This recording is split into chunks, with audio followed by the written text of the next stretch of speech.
Invisible has power over the visible. దృశ్యమైన దానిపైన అదృశ్యమైన దానికి ఎక్కువ శక్తి ఉంటుంది. Spiritual has power over the natural. భౌతికపరమైన దాని మీద ఆత్మ సంబంధమైన దానికి అత్యధికమైన శక్తి ఉంటుంది. సో ఈ దృశ్యమైన దాంట్లో నేను మార్పు కలుగు చేయాలంటే నేను అదృశ్యమైన పరిధిలో నుండి పనిచేయాలి. మన భౌతిక పరిధిలో చూడాలనుకున్న ప్రతి మార్పు every change that you want to see in your physical world is directly proportional to the change that you see in your spiritual world. నీ ఆత్మ పరిధిలో, నీ ఆత్మీయ జీవితంలో జరిగే మార్పుకు స్పందనే నీ భౌతిక జీవితంలో కలిగే మార్పు.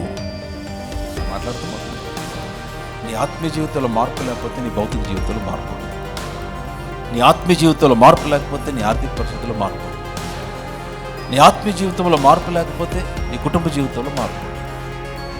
ఎదుట అనారోగ్యం ఉంది, స్వస్థతని ఎట్లా క్రియలను తీసుకొని రావాలి. ఎదుట లేమి ఉంది, సమృద్ధిని ఎట్లా క్రియలను తీసుకొని.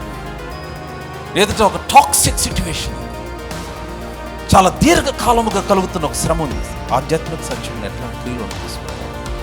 Acknowledge the truth of God's word.